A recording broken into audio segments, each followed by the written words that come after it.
Tonight, we are going up against Satan's gate. I'm a little concerned, man, about your salvation and stuff. How come you have not been baptized? Because I never got around to it, okay? I don't know why you always have to be judging me. Because I only believe in science. Welcome to Hispanerds. Hello, everybody, and welcome to Hispanerds. This is Alex. This is Kenji. And welcome back. We are sorry that we took a week off. Yes. It was my fault. I was trying to figure out how to connect with my brother from another mother.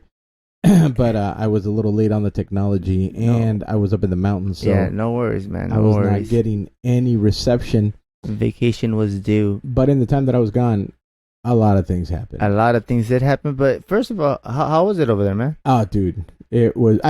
So I went to Bishop, and I've been there before. My brother and my sister-in-law actually... Bishop Lake or just Bishop like... Bishop the town. The town. I don't know if you've ever been there, but it's like a small town. Everything's on one. I haven't. My cousins have, and when they've gone, I've just never gone with them.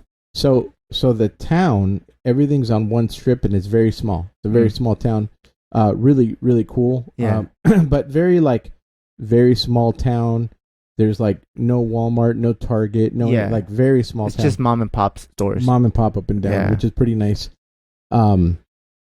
So we went there because my brother and sister-in-law live in the town, but the entire place is surrounded by mountains and different places that you can go, you can go camp. Yeah. So we stayed at one camp that was, I think, about 15 miles away from the town, from the main town, which ended up being super nice. But it was crazy because in the town, it was like 90 degrees, 85 degrees, 95 degrees, depending on the day. It was like hot and sunny. Yeah.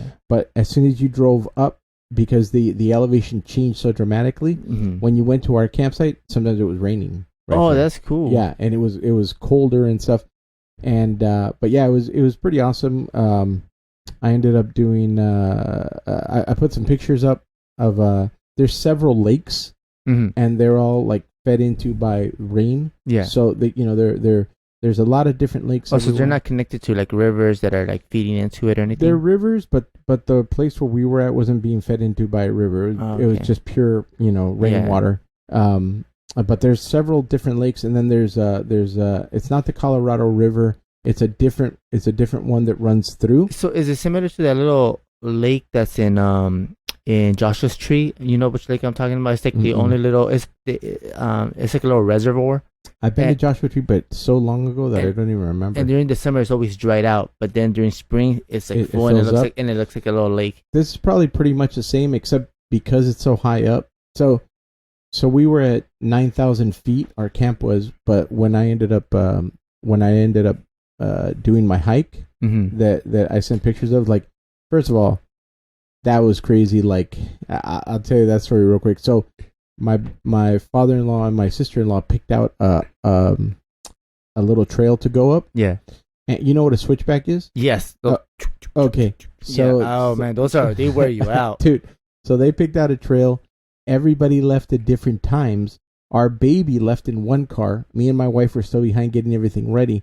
When we got to the spot where we were all meeting, some people had already gone up with the baby, and she didn't have any food. Oh no! So I was like, crap. So I take off running. Like, literally, I take off running. And you had no idea about the switchbacks? I had no idea about the switchbacks, and I had no idea it's 2 miles to get up to the top.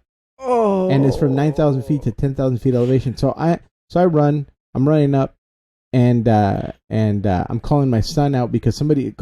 Halfway through, I met my brother and sister-in-law, and they're like, "Yeah, Elijah, my son, has got the baby, and they're pretty high up there." And I said, "Okay." So I just kept going. I'm calling him out. Eventually, he was able to hear me. So I think they got up about a mile. And then he heard me. I grabbed the baby. She was asleep. She'd fallen asleep. Grabbed her. I ran back down with her and gave her to my wife, and then I got loaded up with waters and snacks and stuff. Yeah. Because my other two babies were up there, my older ones. they had gone ahead with my Yeah, father-in-law. they're gonna need some energy. They're and gonna food, need yeah. some stuff. Yeah. Yeah. So then I packed everything up, and boom, I went back up. Dude, so you went back up and down. So you went a mile up, came back down, and then you did the 2 miles yeah. up. So I ended up doing a total of 5 miles. Is that when you said, "Dude, man, I'm a beast"? Yeah. That was You went beast mode. that was my hike. Yeah, I said I went. I didn't say I was a beast. I said I went beast mode. Yeah. But that was my hike that I did that day, and so like my watch records my activity, yeah. and it was like the workout activity. Everything was like, like it went all the way around. But once I got up to the top, man, it was beautiful up there. It was awesome. So there was cool. good fishing up there, dude. One of my favorite things is my my brother-in-law and the kids went fishing at different spots. Yeah. in Bishop, and then one of the nights we cooked up the fish, and it was like different fish from. How big were the fish? The fish were like that. Oh, okay, that's a good size. Yeah, and It says you kept doing this. I'm like, no. I mean, They're you should pretty throw good. that back. No, they're pretty good size. No, in fact, that they did do any fish that didn't Yeah. match up to what it's supposed to be. Yeah. So like they cooked up the fish, and my brother we every night when we were cooking, we had like a little system going. To people make like one night we made bison burgers, and everybody had like dude, I like those way better. Bison burgers? Way better. It's leaner. And I was telling my brother-in-law, I'm like, this is weird, but like cow meat is grainy.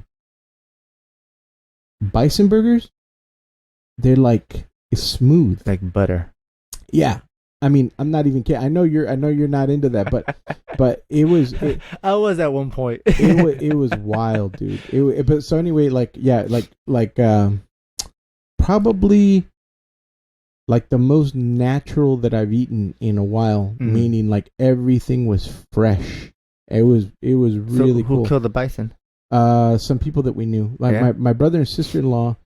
So we went to the bison farm. Yeah. So this is a crazy story. Originally, when we were supposed to go hiking, we were supposed to stay on this property that's acres and acres. And my wife was explaining it to me that we were staying at my brother and sister-in-law's friend's house. Yeah. And I was like, how is that camping? Like, we're staying at somebody's house or what? It wasn't until I got there that I realized, like, they live in very rural woods. Yeah. Like, easily. It's like they have like a little cabin thing, but out in the middle of nowhere. Well, they have a farm. And it's a farm, and it is amazing when we got there. And they have all these animals, dude. They have all these animals. It's really cool. And so like, who milked the cow?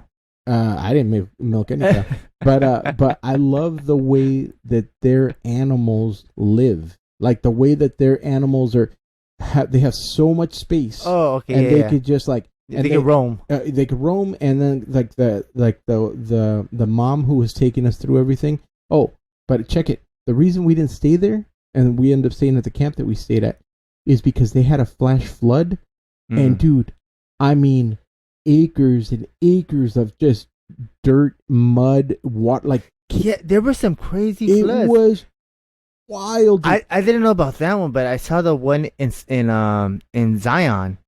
Oh, I'm not sure if you saw video footages of that. No, but we're going up there next week. Yeah, that thing but that was you should be okay now because this was like almost a month ago. Yeah, it got hit really hard, and you're seeing this water, and it's like it rolls up to like the tires of the cars and stuff. Well, with this one, the property, you could see the after effect where the water line was before it receded, because it was firmly on the trees. You could see the water. Yeah. So like it was up to my hip where the water line was. Yeah. But here's the crazy part: is it was actually higher than that, because what settled was inches, like almost 2 feet of new dirt on top of the old dirt. Yeah. I grabbed a stick at one point because the ground was cracked. Grabbed a stick and I shoved it down to see how far it'll go down into the original dirt. Yeah. That was crazy. I was like, whoa.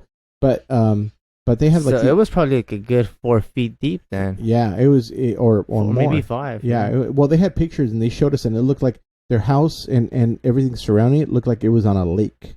Oh, wow. That's what it looked like, And I mean, it was crazy. So then So because they were going to let us stay there and it didn't end up happening, we did spend one day over at their house and we toured everything. And then our family is so big that all the kids and my brother-in-laws and my father-in-law, everybody, we just like broke apart all of the dirt that had accumulated in front of, like, in the back of their house and around. We broke all that up and shoved it out of the way. And then later on, the oldest son was going to come back with like a I think it's a backhoe. I think, and he was just going to like move everything out of the way. Right. But we basically cleared everything out around their house in the back and like their garage, so they could get back into it. Yeah. We had lunch with them. We walked around. Dude, it was so cool to look at the bison, like to be like as close as you and I are. Yeah. And they're just like curious animals that like would come over and would look at us. And it was pretty neat. Bishop is in California. I didn't know that. These are bisons that they are raising. Yeah. Okay. Because I'm like, bisons are not really here in Cali. Well, I mean, it depends because I've seen. Well, you might be right. I'm trying to remember specific. I know I have video footage of it, but I'd have to go back and take a look at it because when we did a trip north many, many, many years ago when the kids were little, we saw bison just roaming naturally. Like we stopped, a whole bunch of cars stopped, and we just saw them walking on grassland. It could have been a farm, but no, it wasn't a farm. They were free, but it could have been in the Oregon border instead of California. That's what I'm trying to remember. Where that was. But yeah. Anyway, so we went there. We my brother and sister-in-law both work at two competing barbecue places. Yeah. It was hilarious. So we ate one night there, and then we ate one day over with them. And then other than that, we just did hikes. We did fishing. That sounds cool. It sounds like relaxing, good exercise, getting good fresh air. Yeah. We had a deer show up almost every single day. A male deer, a young male deer. He would show up to. Should have lent you my arrow. He would show up and then like walk around, eat where we were, because even the little camp that we were at was really cool. Like it was kind of sunken in, and it was beautiful. And then one of the days, I think it was the third day in. Yeah. All of a sudden, because we took an RV that my father-in-law rented. Yeah. And a bunch of people were in the RV, and the rest of us were over like by the campfire, like prepping stuff for dinner. And we hear everybody in there scream, "Bear!" And so we're like, "What?" So we take off over there, and sure enough, man, a big black bear, like maybe my height, maybe a little bit taller, but just real like just walking, like real relaxed. Just like I've seen people before. Just moseying through the campsite, and then went up above where we had bathrooms, a bathroom building. It went up behind the bathroom building, and then went up the side of the mountain, and then went behind a ridge. Yeah. And then, so we watched it walk away. Like a couple, the kids took pictures of it. And then I would say probably like 5 minutes later, we saw two female deer show up in the camp also. And they went up the same path, but they looked over to where the bear was, and they went the opposite direction. Oh, I thought they were like hunting the bear. Yeah, they're like, payback. So, and the people that took care of the campsite were on point, like cleaning it every day, making sure that everything was nice and clear.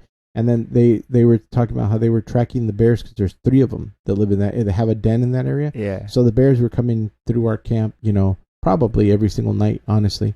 But yeah, it was cool. Like they were just chill, Ooh, that sounds like a great time, man. Yeah, it was. How long were you over there? Because you were there for quite a while. We were there for a full week for sure. Because I'm trying to remember when we left. I think we left Saturday morning, and we came back Friday. Okay. Yeah. So that's what it was. Were you expecting to come back Friday, or we were expecting to come back Friday late? But that was after the fact. Once I looked at the calendar and realized how long we were going to be out there. Right. So yeah, that was all. But no, it was a cool little retreat. So we did that. Now we're taking my oldest daughter up to school. That's right. So we're gonna do that. That's the reason why you're hitting up Zion, because it's going up that route. It's on the way. So we're gonna go. Yeah, we're gonna hit Zion. We're gonna go through Colorado. We're gonna go to Grand Junction. When are you taking off? That is on the 12th, I think. The 12th of August. Yeah. Oh, okay. Yeah. Because my mom's gonna be on vacation by the end of August. Okay. And I'm thinking of taking her somewhere around that area because she hasn't really traveled as much. That's cool. So I'm trying to find out. Yeah, I'm excited, man. I've never seen Zion, so I'm excited to It's go. beautiful. Yeah. I'm hoping that like the flash flood. the flash flood didn't really like mess up too much of the terrain. Even if it did, I'm But still excited to see it. it's gonna be beautiful. Just like once you see the colors and the rock formations, man. Yeah. Now, are you guys gonna do some hikes? 'Cause I know you guys are doing like a road trip up. I'm not sure if you're gonna have time to. We're gonna try to spend a little bit of a few hours in each location to like that we're gonna hit. Okay. Because we're also gonna go up to the Dinosaur National Park, and so that's like up above Utah from Zion. I think it's like 4 hours away. Don't get eaten. I know, we're at Jurassic Park, but they have preserved dinosaur bones embedded into the side of like the mountain or whatever. Oh, so you can go just take a look at that. Oh, that's cool. Where's that at? That's also in Utah. That's in Utah, but it's up 4 hours away from Zion, like more north. Oh, so going to Salt Lake. Yeah. Okay. And one cool thing too at Bishop, they have, you know what a pictograph is? Yeah. Okay, so they have pictographs. My brother and sister-in-law took us to a place where they had pictographs. And is it like a little museum or? No, it's just out in the anybody can go. Oh, really? Like we literally just drove up and I took pictures of it and stuff. But the Dinosaur National Park place that we're going to also has pictographs, and there are some in Sedona, but we never hit those trails to go look at them. And I was just like, we could have seen some natural ones. Yeah, for sure. Yeah. I mean, museum has natural ones too, but like out in the open. It's cool to see them out of the it's cool to see them.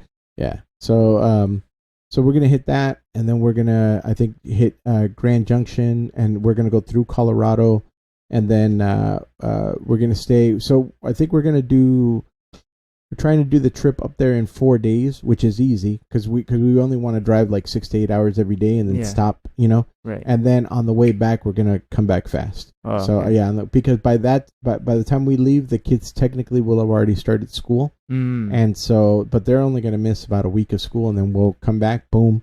Are they able to do it online? Yeah, they'll do a lot of their assignments and stuff online on the road. But when they come back, they're actually going physically to school. Yeah. Once we get back, then they're back in full time. Oh, okay, that's like cool. regular. Yeah. So that's awesome. So no, man, it was cool. But I'm looking forward to this road trip. I want to do more road trips now, like at least every summer. I want to do one. They're road fun, trip. especially like when you're out like in the wilderness areas. I love those drives. Yeah. Like when you're out of the city and you're just driving down these smooth roads up in these curvy up hills and stuff. It's cool. If you have the chance, man, do a drive to Yellowstone. That's on our list. I want to go to man. Yellowstone. I want to go to the Redwoods. I want to Redwoods. I was only there for a brief second. I never really like stayed there, and I really want because they have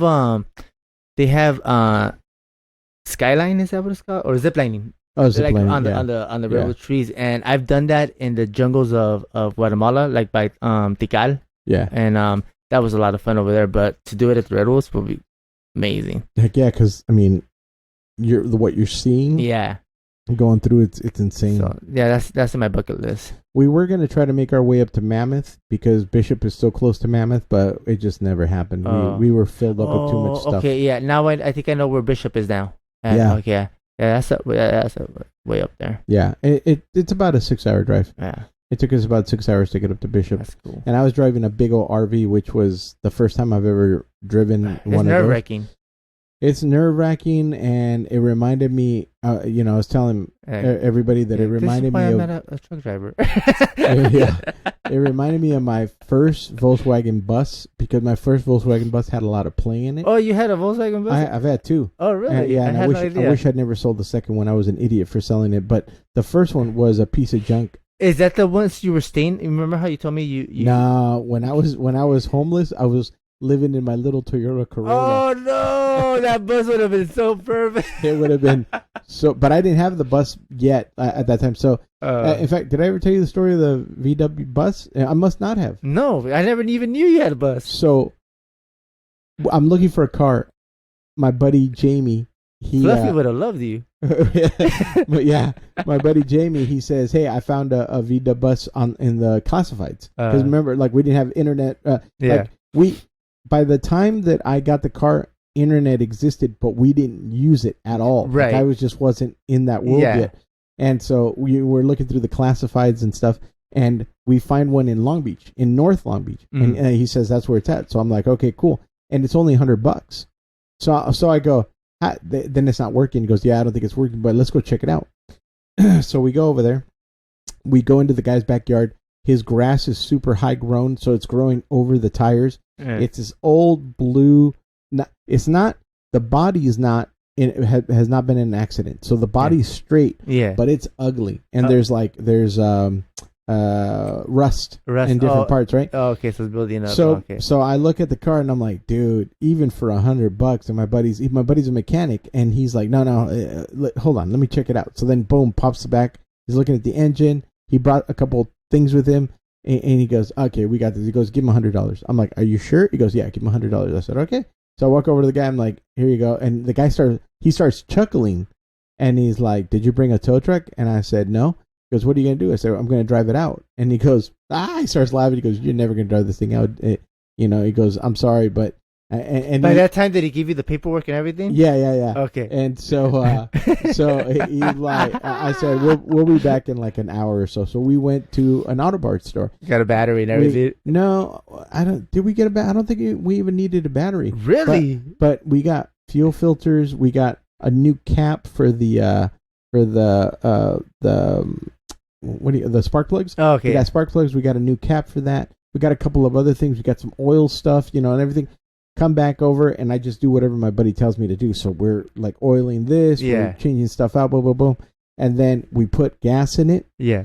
And the guy gives me the key. Is he still chuckling? Oh yeah. He's still like he's like his back. How old is he? I don't know. It's like late 20s, maybe early 30s. Okay. And so I have no idea about cars then. Yeah. So he's like in his back porch looking at us, and so my buddy's like, all right, start it up, and he had a little portable like charger unit for the battery. For the battery.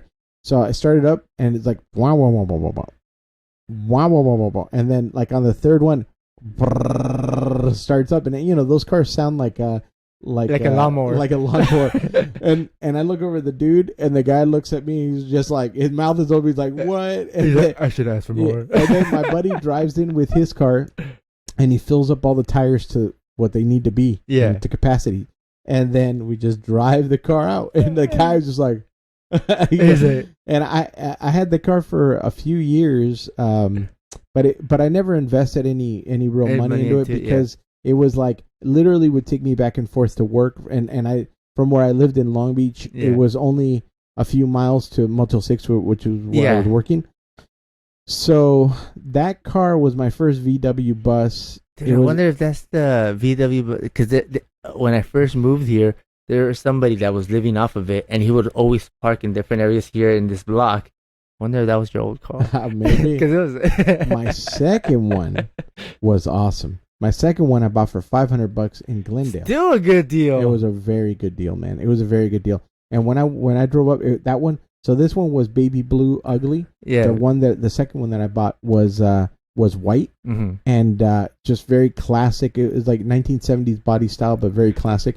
Had stickers inside and all, inside all over. Yeah. So my wife's like, "Can you get rid of all these stickers?" I said, "Yeah," because I didn't want them either. So I spent time, got rid of everything, cleaned it all up, except for one sticker. She goes, "Aren't you gonna take that sticker off too?" And I'm like, that one's staying." She goes, "Take the sticker off," and it was in the back of my window. Yeah. And I said, "That's not coming off. That's staying." It was the luchador, sticker. I'm like, "That's staying on there," and she's like, "Fine."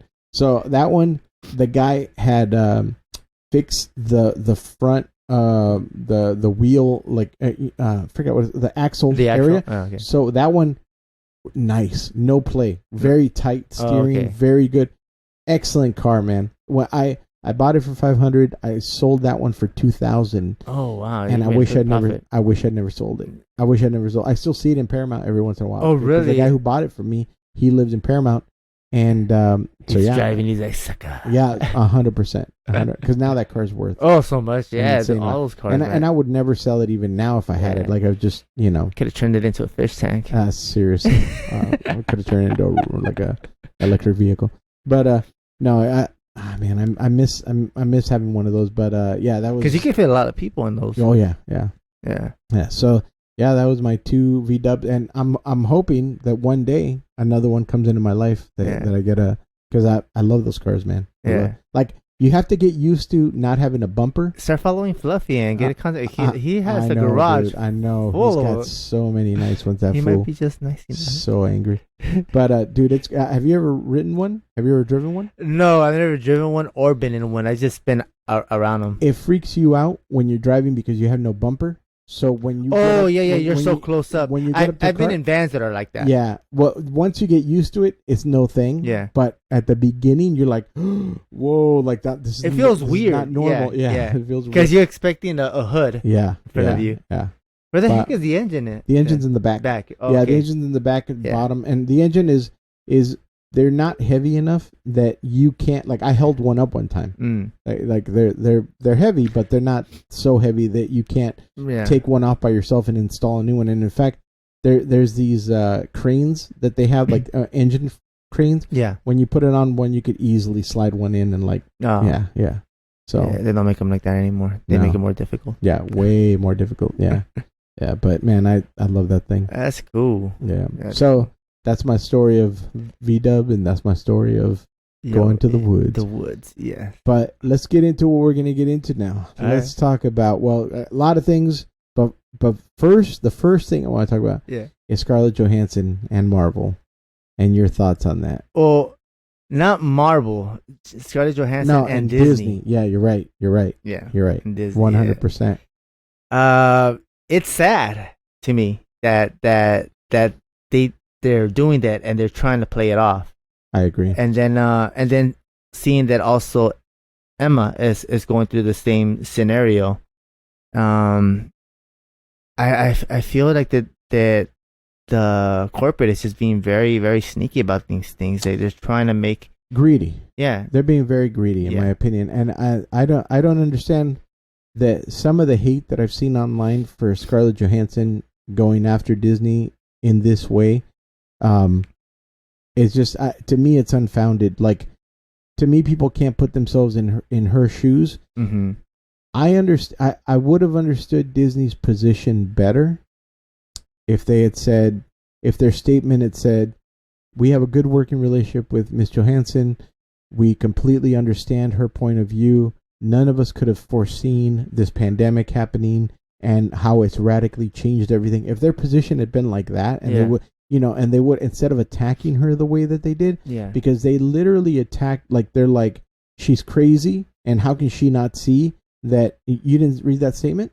Because of the whole pandemic. Yeah, but the way that they attacked her personally, in my mind, made them look like what they are, greedy and just not good business partners. Right. And also whether this is, it's so hard to say what's true and what's not, and who knows what's going on and what's not. But the report is that Kevin Feige, the head of Marvel Studios, is super unhappy with Disney, with the way that they've treated her, the way that he's embarrassed about the whole situation. Yeah. And on the surface, I understand Disney's position, and they couldn't have known that this would happen. But a contract is a contract. Yeah.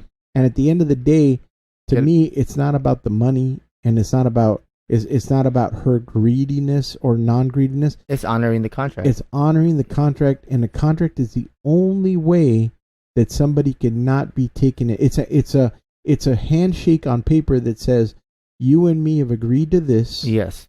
And we're going to stick to this no matter what happens. Right. That's what a contract is. A contract is, no matter what happens, we're going to stick to this agreement, and we're going to provide what each side is looking for. And on her part, she did what she was supposed to.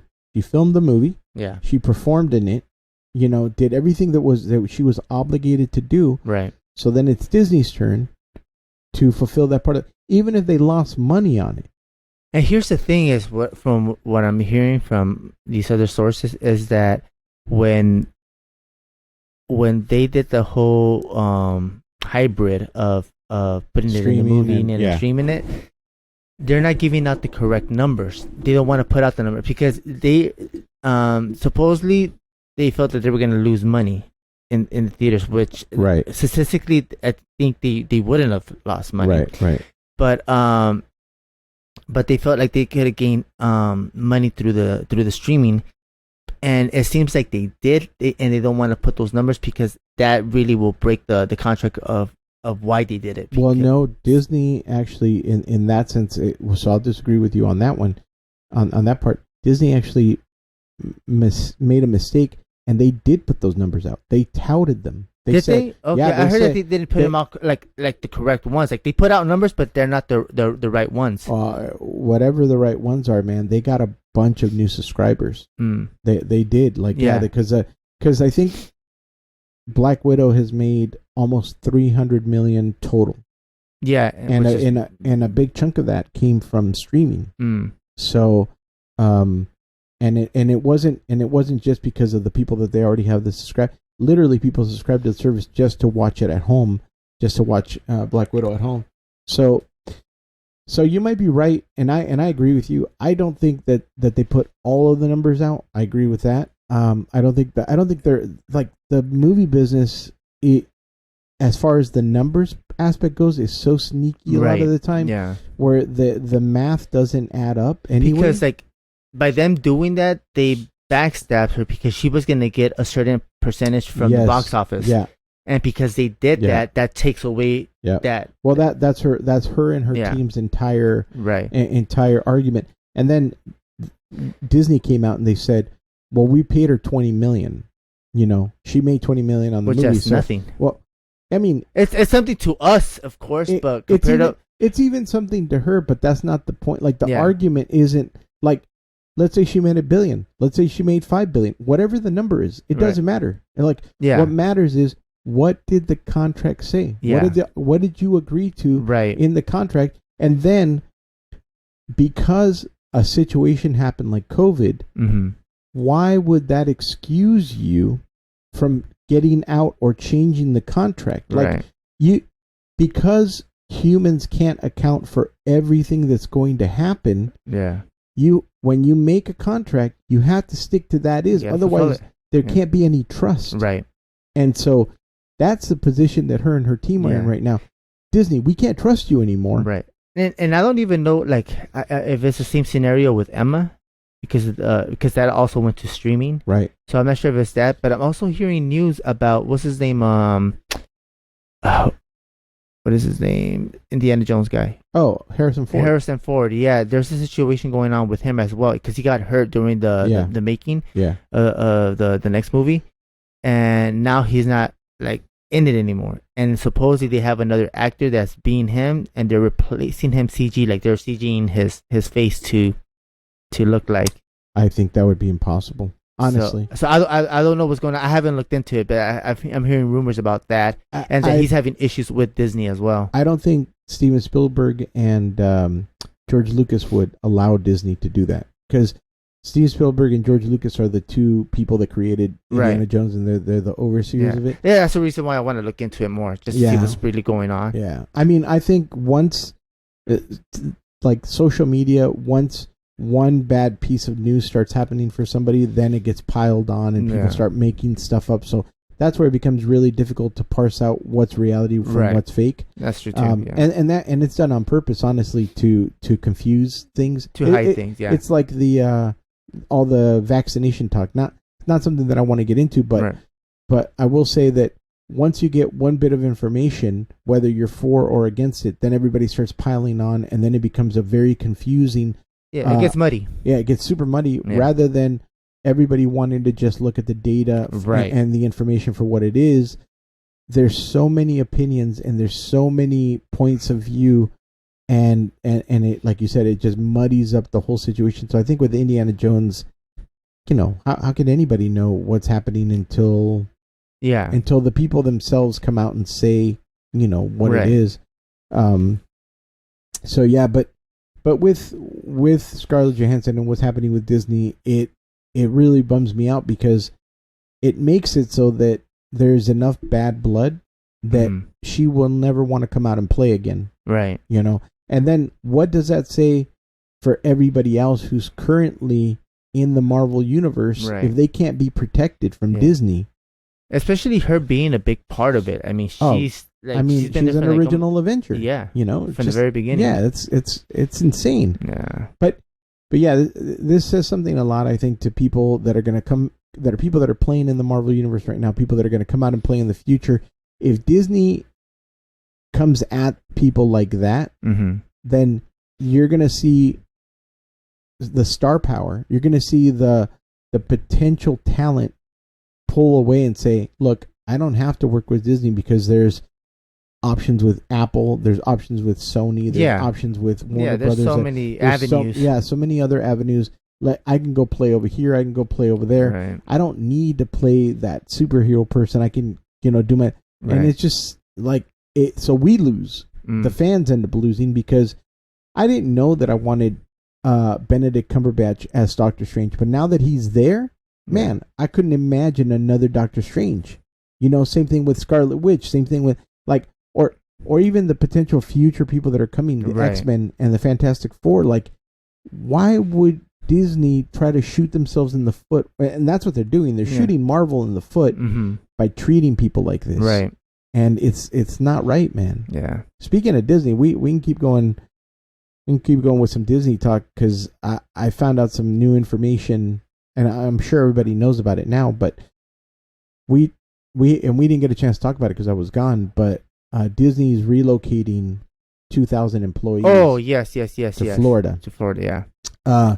And those employees are going to be coming from Burbank and Glendale area, so they're relocating like consumer products and if because you're going to Florida, I know they're doing it in Florida. They're mandating them over there, like Disney, to get the vaccine, which I think is illegal technically. I was just having a conversation. I don't know in Florida how the rules are over there. Yeah, I was just having a conversation with Amber about it, our friend, fellow sketch artist, and I believe that it's illegal, and if it's a gray area. Something I was telling my wife. Oh, there's going to be these lawsuits. I think there's just going to be a ton. They're already happening. There's a whole bunch of lawsuits going on right now. Yeah, it's going to be. But also, Disney moving. So let's talk about that first. Yeah. Disney makes a decision to move 2,000 of its cast members from here to Florida, and it's mostly like the animated and the like consumer products and all so that. It's consumer products. It's Disney and And here's what I'd heard: that Disney Animation was actually going to stay behind, but maybe I'm completely wrong on that. All I know is it made me think about, like, for example, there's a friend of mine, and I say friend in that we're friendly every time I see him. I love the guy. He's such a sweet dude, and has always been very kind whenever I meet him. And I was super excited to meet him. This artist named Steve Thompson. You know his work when even if you don't know his name, you'll know his work. He old school animator he started on Tarzan. I believe Tarzan was the first movie that he started on. Maybe if not Tarzan, around that era. But he's switched. He's moved over, transitioned into consumer products. And just beautiful artwork, man. Just incredible. So he's at consumer products. So I was thinking, does he have to move now? Like, is he going to be one of the people that is pushed out to Florida? And the reason I say that is because him and his husband. Oh, I know who you're talking about now. Exactly. They're the ones that do gymnast stuff, like the yes. Awesome guy. He just bought a house a couple years ago. That's ridiculous. So think about that. Like, or even people that have family. Well, that's what I'm saying. How many people is Disney upending through this decision? Yeah. All right, we're back. Sorry about that. A little bit of a technical difficulty, but we got it. But so just going back to what we were saying right now, just upending people's lives like that, right? And all of a sudden, making this decision that it seemed all of a sudden. Like, we're not on the inside anymore, so I don't know. Did they give them a heads up in time, or do you think that they just announced it and then boom, that was it? That I have no idea. I mean, I know the people that are not getting affected are the people that work in the actual resort. Right, over in Anaheim. Yeah, Right. But when it, like all I'm thinking right now is like Ken Shu, like is he gonna be a part of that too? Right. Yeah, like who I imagine JP, all of them. I John imagine Paul, yeah. Marvel Studios will stay behind. That they'll still be in that building that they're at over in, I think, in the Glendale section. But consumer products, like that campus is pretty big. And then what about Walt Disney Imagineering? Right. Walt Disney Imagineering, because you think about 2,000 employees. 2,000 employees is not consumer products. No, it's not. It's got to be a combination, and like you said, Disney Animation. In fact, maybe it's a bit of here and here and here of different locations that they're sending. Maybe they're just trying to create another satellite over there of consumer products. Maybe I really don't know. No, I agree with you on that, and I wonder. Let me see here. Let me see if I can find. You go ahead and keep saying something. Yeah. Yeah, like I just feel like the moves that they're doing are I know they're doing it probably because they're trying to save some sort of money of either what they've lost, but they're not really thinking about the people. So to me, it's just very, very greedy, very, very greedy, and they're supposed to be like the magical place. The magical place. Let me see. What you find? I'm gonna jump on your thing real quick. All right. Don't ever say that. I'm gonna jump on your TV. How about that? Yeah, that sounds better. How about that, evil boy? All right, let's see here. See what we got. Disney moving 2,000 Southern California workers to Florida campus. Let me see. Walt Disney Company said Thursday it planned to build a new regional campus in Central Florida to house at least 2,000 professional employees who will be relocating from Southern California to work in digital technology, finance, and product development. In the letter to employees, Josh De Amaro, chairman of Disney Parks Experience and Products, said the move would allow creative and business teams to be better integrated. The company already has a theme park resort, Walt Disney World, that is the size of the city of San Francisco, located outside Orlando, Florida. The new Disney campus will be located about 20 miles to the east of Disney World in a neighborhood by Orlando International Airport. Florida is known for its rich culture, hospitality, and active lifestyle, as well as lower cost of living with no state income tax. Pause. Yeah. That's what it is. The reason why they're doing this too is because it's a lot cheaper for them to save money over there. Oh, yeah. Well, yeah, 100%. Yeah. Lower cost of living. Yeah. While the California-based company is still figuring out which employees will be relocated, they will likely be those in the parks division who aren't working full-time in Disneyland, California, or international parks business, which is not true. I don't think a lot of them are going to come from Anaheim. Let me see. California International Park Business Work has to relocate. Will have 18 months to make the move. I wonder if they're talking about, you know how that Disney has like their own little magazine, the Disney line? Yeah. Like, can that be a part of the group that might go over there? Because that's part of consumering. Yeah, but that was, I don't know. What's this one right here? Oh, excuse me. Take a look at this one. Disney moves more ops out of California with new Vancouver studio. Oh, this is something that Amber had sent me a little snippet of. Today, the Walt Disney Company's Walt Disney Animation Studio division has just confirmed that they will be opening a brand new studio in Vancouver, British Columbia, Canada, moving some operations from their existing Burbank, California headquarters. Yeah, they're moving to locations to save money because it's so expensive here. While Disney Animation Studios is increasing production with new Vancouver studio, our Burbank studio will lead all feature film projects, and our Vancouver studio will focus on long-form series for Disney Plus. Which to me, this is sad because like there's so much history where Disney started, and for them to take that kind of I mean, I'm thinking they're not gonna get rid of the original place where everything started, but I mean, who knows? the way that things have been going with the shutdowns here in California. Yeah, this is definitely a money move for sure, and it's because it's been making California has been making it so tough to have a business. Yeah, 100%. Let's see here. Let me see. Experience by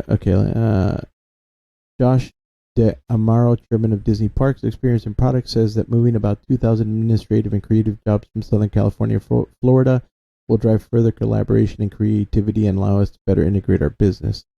Disney climbed to the top of the entertainment industry by making aggressive moves, building Disneyland, creating Walt Disney World, buying ABC and ESPN, Pixar, Lucasfilm, and Marvel. Hollywood is no business for the timid, but Disney's latest move seems especially audacious. It's one thing to ask employees to come back to the office after working at home for more than a year due to the pandemic, but it takes some nerve to demand that employees not only come back to the office, but move to a new one across the country too.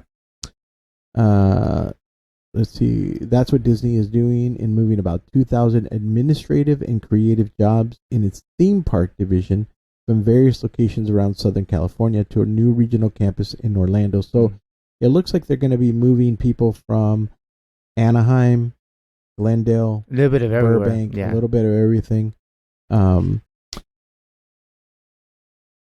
Locations Southern California to a new regional campus in Orlando area over the next 18 months. Disney Parks Chairman Josh D'Amaro justified the move by saying it would drive further collaborative and creativity, allowing us to better integrate our business and functional teams. While the move brings a bunch of managers and Imagineers closer to Disney's sprawling Walt Disney World Resort and Disney Cruise Line headquarters in Florida, it also moves them a continent away from the rest of Walt Disney Company management, as well as Disney's film and animation studios that provide so much of the intellectual property for Disney's theme parks. So remote meetings and travel will continue to be a regular part of working for many affected employees.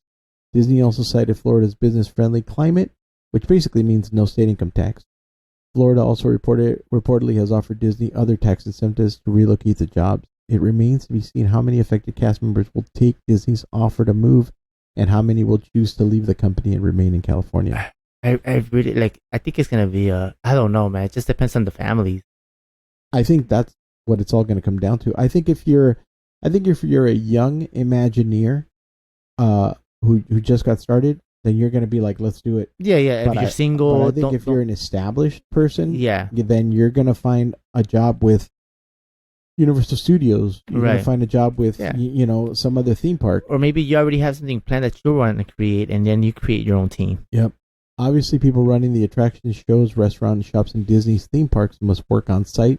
It's also helpful for their managers to get out into the parks to see their cast members and guests on a daily basis. But Disney isn't moving 2,000 positions to Walt Disney World. It's moving them to a corporate campus 20 miles east of the resort near the Orlando International Airport. And it seems like they're going to house them, right? That's what it looks like, yeah. It says, moving much of Walt Disney's Imagineering from the heart of the entertainment industry and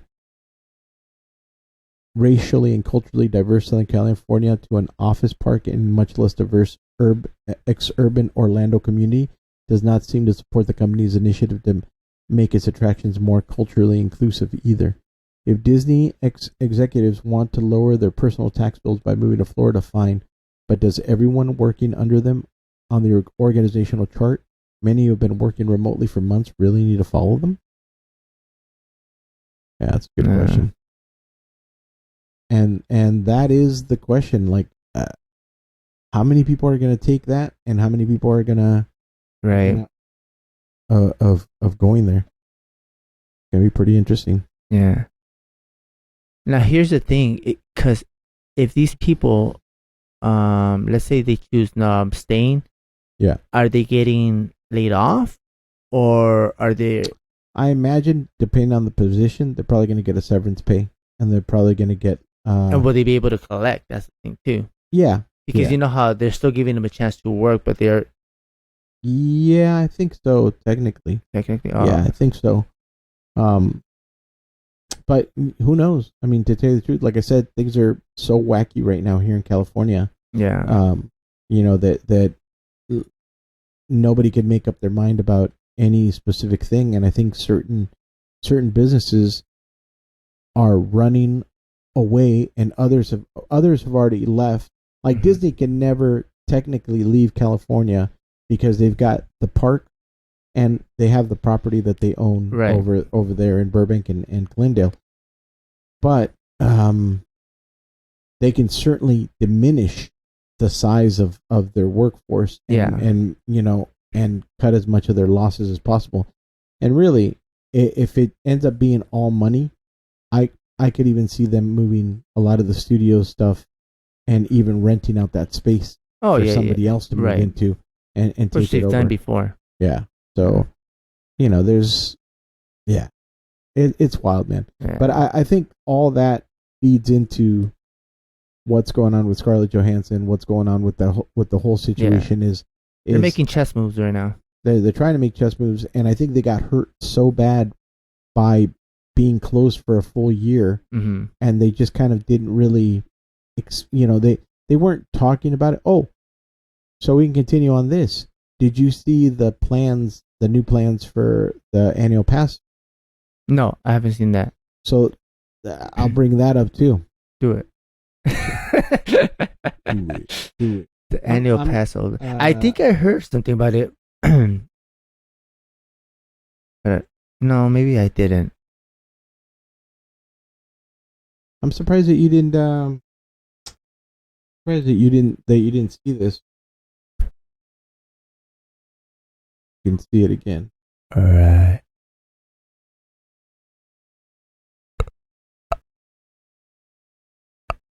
Go to. So Disneyland has a new annual pass program. Here's everything you need to know. I figured they were gonna bring it back. I was shocked that. Remember, I told you a while back saying no, they're gonna bring that back. They're just taking it off. But I was shocked that it came back that fast because they shut down the other one, and then it didn't even feel like a year passed that they shut the other one down, and then boom, this new one popped up. But the Disneyland Resort has overhauled its 37-year-old annual pass program to help reduce crowding on high-demand days, replacing it with a program that will require visitors to make reservations before going to the theme parks, while continuing to block out access on the busiest days. By requiring reservations, Disney representatives say the company hopes to manage how many park goers visit Disneyland California Adventure Park each day, easing the increasingly vexing problem of huge crowds that jam walkways and push wait times for the attractions beyond tolerable levels. Disneyland announced details of the new pass program debuted Magic Key on Tuesday. We know this allows us to smooth demand throughout the year, Disney spokesperson Liz Jaeger said. Magic Key includes 4 options ranging in the price from $399, so let's say $400 per year for Southern California residents to $1,400 for the option with no blackout days and the greatest flexibility for making reservations. The new pass program is only for Disneyland California Adventure Park. The previous annual passes range from $419 to $2,200. The latter of which included unlimited visits to parks in Anaheim and Orlando. Although the overall price for the Magic Key passes are lower than Disneyland's previous annual passes, the number of days park goers can visit is now limited by how many blockout dates come with each option and how many reservations will be accepted. Under the previous program, most pass holders could show up to parks as often as they wanted. Disney representatives acknowledged that pass holders may not be able to make reservations even on days allowed by their passes because of park crowding. Sales of the passes begin August 25th. So, it's...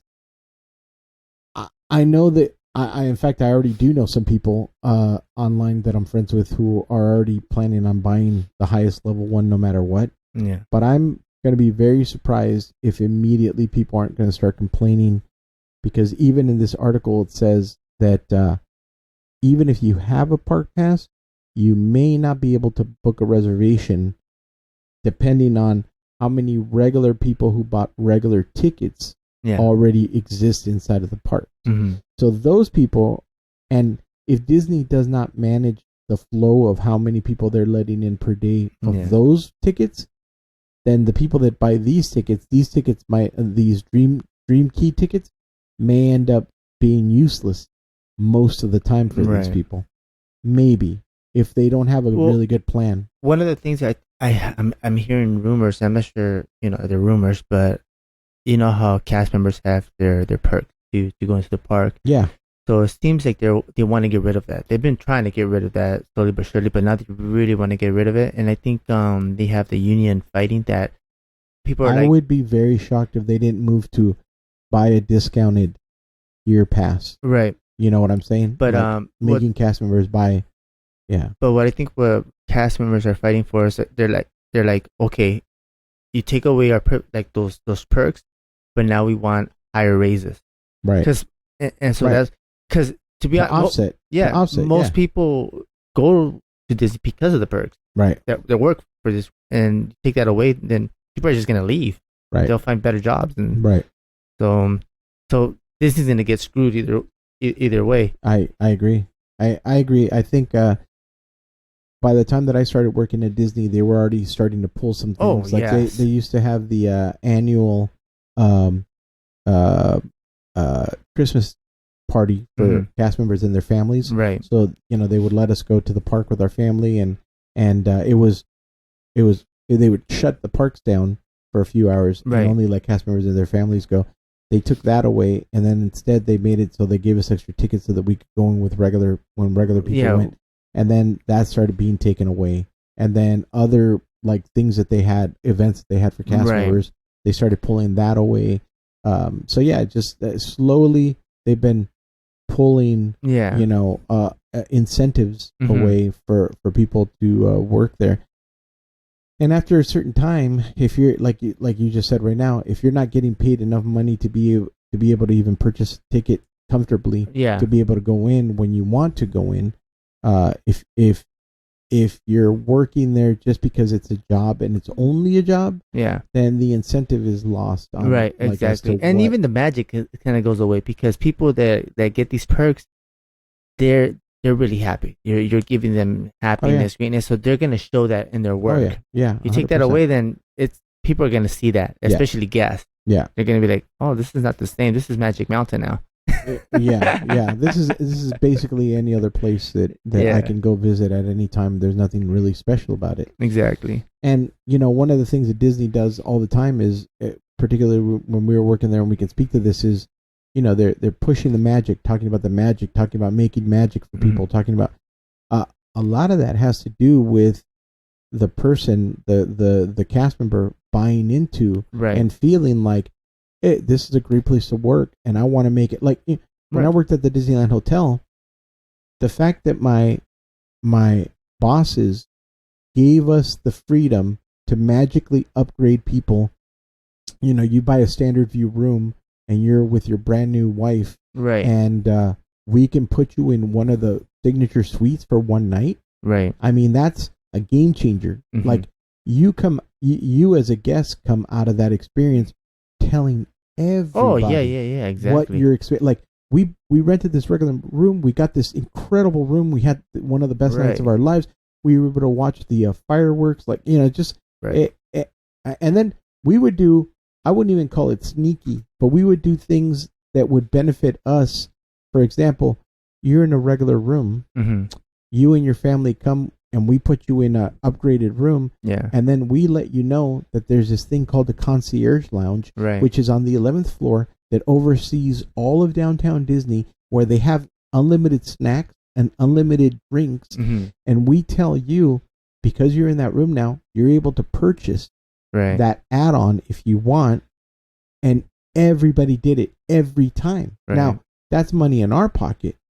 All of a sudden, we've upgraded you, but at the same time, you got a family of 4, Right. 6, 8. You're getting fruit, fresh fruit for your children. Right. You're getting drinks. You're getting water. You're getting soda. You're getting Right. juice, whatever, coffee. They have snacks laid out. it was a win-win for everybody. Look, man, when I started there as a custodian, I was, custodian is janitor work, right? Yeah.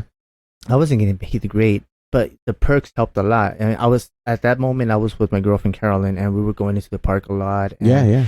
But being there, and I would feel that magic. So now I'm doing these magical moments with my broom, doing the water art, whatever. And I did that because I'm like, I want people to really feel how I feel about this place. Right. You take that away, I'm gonna be like, well, if I'm a custodian, I could work for the government for a school and get paid like $25-$30 an hour, and end up with a pension at the end. Exactly. So retire I'm like, I'm out, and so they really need to think about this, because yeah. we both said yes. Yeah. Oh, and then did you hear about the pricing for? So you remember that they were building a spaceship hotel in Florida? Yeah, for like the Star Wars one. Is that what you're talking about? They put out the pricing for how much it is to stay a night. How much? Let me bring that up for you too. I completely forgot about the Star Wars. I completely forgot about it too. Yeah. Because that was supposed to open up in what, 2020 or 2021? Well, I feel like it would have been 2020, but the whole situation. Yeah.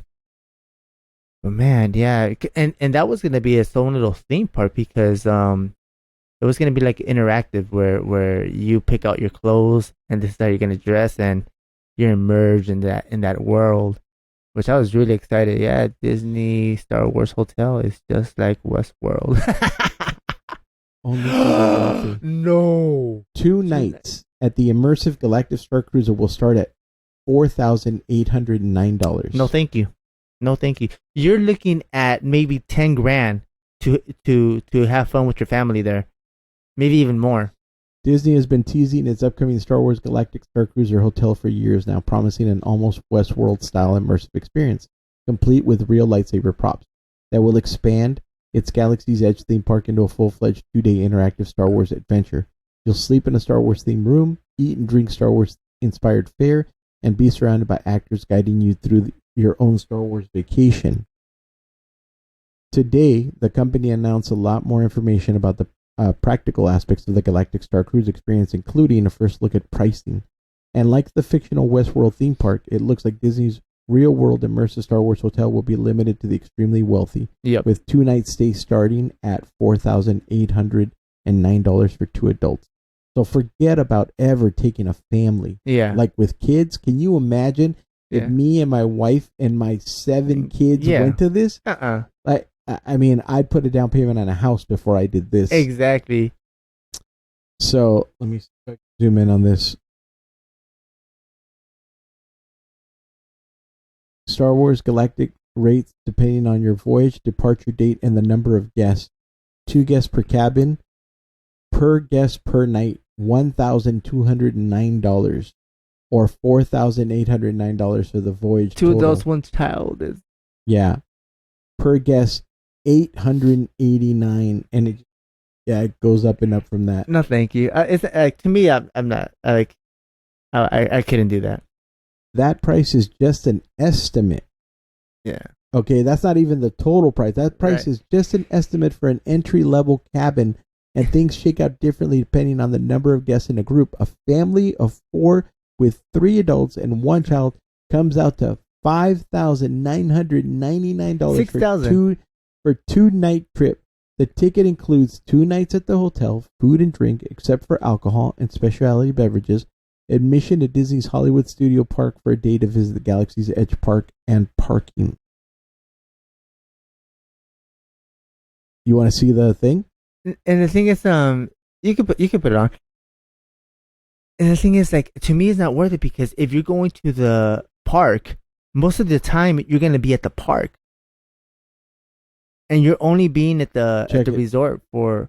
So we're watching a couple of hours. We're watching the little video that Disney put together for the experience, and we're looking at it through the eyes of a family that just got there. So the dad's bearded, got a Jedi robe. Yeah. They're inside of the He's the governor of yeah. Launching 2022 Galactic Star Cruiser Star Wars. Yeah. So even this little teaser right here doesn't really say anything. Yeah. Oh, that's it? It's just looping right now? Yeah, it's just looping, I guess. Oh, okay. Yeah. So, and I was reading somebody's post that you have to buy your own clothes. They don't give you clothes when you get there. You know what I mean? Yeah. So you don't get like a Jedi robe or anything like that. Like you have to bring your own. Oh, I thought they said that they would. That's what I thought originally too. But here you go. But you're mostly paying for the immersive Star Wars experience, which Disney says will offer an inverse style adventure complete with role playing staff. Will ask you for help on quests or factions that you'll be able to join during your trip. Guests will even be allowed and even encouraged to dress the part in Star Wars outfits, something that isn't usually permitted at Disney parks for adult guests. It's expensive even by Disney resort standards. Yeah. There's no way to look at Galactic Star Cruiser as anything but an exorbitantly priced hotel. Yeah. Sadly, I hope this, I hope it flops, to be honest with you. But that's just ridiculous. Even by Disney standards, for comparison, a 2-night stay during the same dates at the company's Grand Floridian Resort, considered the most expensive and upscale option for staying at the park, along with 2 days' worth of tickets at Disney's parks, for 2 adults comes to roughly $2,100. That is such a big difference between staying at the best hotel that they have. With all of that, it's only $2,000. When booking directly through Disney, less than half the cost. Obviously, it's not a perfect comparison given the Galactic Star Cruiser is an all-inclusive stay that includes dining, but it's clear that Disney is putting a heavy premium on the immersive experience that makes Galactic Star Cruiser unique. A sample itinerary from Disney includes activities like sabak competitions, lightsaber training, and an unexpected optional story moment that can pop up during a guest stay, which sounds interesting enough. Half of one of the 2 days is dedicated to visiting Galaxy's Edge and riding the 2 rides that have been open for months already, although guests will apparently be able to continue their storylines in the existing park from the ship. See, this is what I'm trying to see. Is like, how do you have time for that? I don't know. You're going to the park. You know how much time you spent on queue lines, and then you come. You're like, no, it's not worth it. Maybe all that really is worth the incredible high price of admission. Westworld sure looks popular on the TV show too, and there are no lightsabers there, but right now it looks like Disney has created what might be the ultimate Star Wars experience for fans and priced it out of reach for all but the most wealthy of them. Yeah, I kind of tend to agree with that. I don't know how anybody could possibly afford going to. I'll have to wait to some of our buddies that work for Disney get like a discount, and they'll go and see what they say. Well, like I said, I know for sure. I know some people that are going to do it. In fact, a friend of mine is going to do it for his 50th anniversary. Him and his wife are going. Yeah. So they're planning on it. So I'm very curious to see what his experience is. And he's a little biased. He's already in for Star Wars. Yeah. But I don't care. I still want to read his experience because he kind of he gets critical about things too. So he might be very open and honest about it. So yeah, I'm curious to see how that plays out. Just like you're looking at, because you're buying food, airfare, all of that. If you have, I mean, you're looking at $10,000. 10 grand easily. No, I'm sorry. No, I'd rather go camping. Oh yeah. I'd rather go to a real live outdoor. I'd rather go to Joshua Tree and stargaze. Stargaze, I'm saying. Yes. Stargaze is right. You and another man just stargazing. Stargaze, man. Like. No, I agree 100%. And with that has been our Disney Bash moment, our entire episode. Sorry about that, folks. And I love Disney, man, but it's just there. But we just had to talk about it. They're going greedy, man. It's ridiculous. So we are back at least for this week and next week. And then after that, I got a road trip. So we'll see how it goes. But guys, thank you so much for listening. Thank you for being with us on this journey. Please subscribe. when you can, follow us on Hispanerds on Instagram, Twitter, Facebook. We got it all. Yeah. So just and thank you again for for subscribing, and for please when you can give us a review on Apple Podcasts. We would appreciate that. Yeah. Thank you guys so much. Mexico, Spain, Africa. I mean, Gracias. all of y'all, man. Thank y'all, man. That's right. We got. I just saw our podcasting and people in Yeah, it's pretty South wild. Africa. Pretty wild. Pretty wild. All right. So anyway, thank you guys. Remember, eat your vegetables, drink your water. Yes. We are out. Adios.